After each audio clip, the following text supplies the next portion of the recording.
Agency ప్రాంతం, ఇంకా పెళ్లి కాలేదు నాకు. 25 దేవుని సేవకు వెళ్ళిపోయాము. శ్రీకాకుళం అరణ్యంలో భయంకరమైన కొయ్య జాతుల మధ్య ఉన్నాము. అక్కడ ఒక మామిడికాయల చెట్టు, అతను ఇదే సీజన్లో ఓ చిన్న గుడిసె, మందిరం లాంటి గుడిసె, తాటాకులది.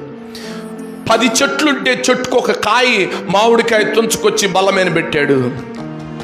నేను పిడిగిరాళ్ళు జ్ఞానయ్య అనే ఒక ఆయన, ఇద్దరం కలిసి కొంచెం ఆకలికి పొద్దున్న ఏదో ఎక్కడో 2 ఇడ్లీ దొరికితే తిన్నాం.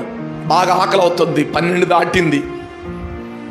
జ్ఞానయ్య అన్నాడు, క్లెమెంత్ గారు, ఆ బల్ల మీద ఇప్పుడే తాజాగా ఫ్రెష్గా వచ్చిన మామిడికాయలు చెరొకటి తిందామా అన్నాడు. అయ్యగారు ఏమన్నా అంటాడేమో అని. ఏమంటాడు, మామిడికాయలే కదా, ఏమనలే అన్నాడు. ఆయన బలం తానా నేను పోయి 2 మామిడికాయలు తెచ్చి ఆడికొకటి నేను ఒకటి ఇచ్చి ఆ పొయ్యి చెట్టు చాటును పోయి కూర్చొని తిన్నా. ఆల్రెడీ తెచ్చిన ఆయన అయ్యగారికి చెప్పాడు, 10 మామిడికాయలు తెచ్చి ఆడ పెట్టాను అయ్యగారు, ప్రార్థన చేయండి అని ప్రార్థన చేయించుకుని వెళ్ళిపోయాడు. అయిపోయిన తర్వాత ఎవరితో మాట్లాడే అయ్యగారు వచ్చి బల్ల మీద ఉన్నాయి చూశాడు, 8 ఉన్నాయి. మమ్మల్ని అందరిని పిలిచాడు. ఈడ 10 మామిడికాయలు ఉండాలి కదా, 2 మామిడికాయలు వెయ్యి అన్నాడు. సైలెంట్గా ఉన్నాం. ఓసారి చెప్పాడు, 2 సార్లు చెప్పాడు, 3వసారి గదిమేడు.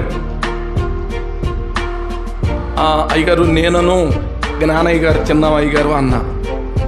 మధ్యాహ్నం భోజనం లేదు, రాత్రి భోజనం లేదు. మధ్యాహ్నం 2 గంటల క్లాస్ తీసుకున్నాడు. అందరు ఎవరి పనుల్లో వాళ్ళు ఉన్నారు, మిగతా వాళ్ళంతా. రాత్రి 2 గంటల దాకా, మధ్యాహ్నం 2 గంటల నుండి రాత్రి 2 గంటల దాకా క్లాస్ తీసుకున్నాడు.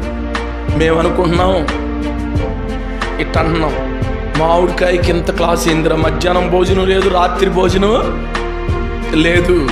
మామిడికాయ తిన్నందుకు 2, 3, 4, 5, 6, 7, 8, 9, 10, 11, 12, 1 గంట, 2 గంటలకి మొఖం చిన్న బుచ్చుకొని 4 తిప్పుతున్నాం. కానీ ఈయన వాక్యానుసారంగా ఒక్కొక్క మాట చెబుతూ మమ్మల్ని గద్దిస్తుంటే మా మనసు కరగటలా.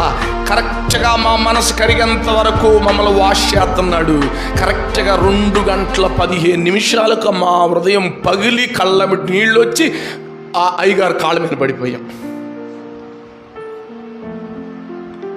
అయ్యగారు క్షమించండి, ఎప్పుడు మీ సెలవు లేని మేము చేయం అయ్యగారు.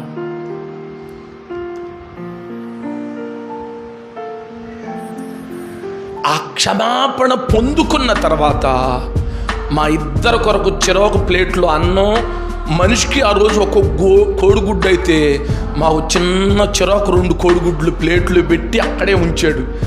మమ్మల్ని క్షమాపణలోనికి తీసుకొచ్చిన తర్వాత, మా కొరకు ప్రార్థన చేసిన తర్వాత, అప్పుడు అదిగో ఆ మందిరంలో ప్లేట్ బార్లు ఇచ్చి ఉన్నాయి, అన్నం ఉంది, తెచ్చుకొని తినండి అన్నాడు. 2:30కి అర్ధరాత్రి.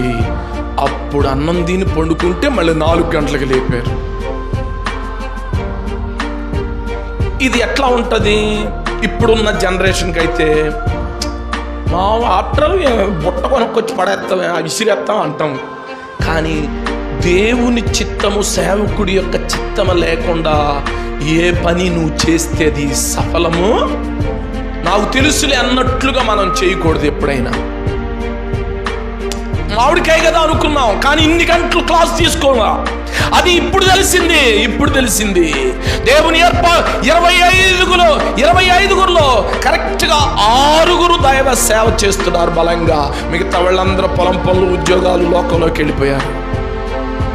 మేము ఈ క్లాసులైనా, హెచ్చరికలైనా, గద్దింపులైనా రోజుకొచ్చి 24 కిలోమీటర్లు, ఒక్కోసారి 30 కిలోమీటర్లు, ఓ ప్రక్క హార్మోని పెట్టి, ఓ ప్రక్క డ్రమ్ము, ఓ ప్రక్క బైబుళ్ళు, ఓ ప్రక్క మా బట్టల మూట కట్టుకొని నడుస్తూ వెళ్ళిపోయిన పరిస్థితులు, ఆ అనుభవం, ఆ కష్టం అది పడ్డాం కాబట్టే ఈరోజు ఇదిగో ఇలా మీ ముందు కూర్చొని దేవుని మాటలు చెప్పడానికి దేవుని ఏర్పాట్లోనికి వచ్చాను. హల్లెలూయా.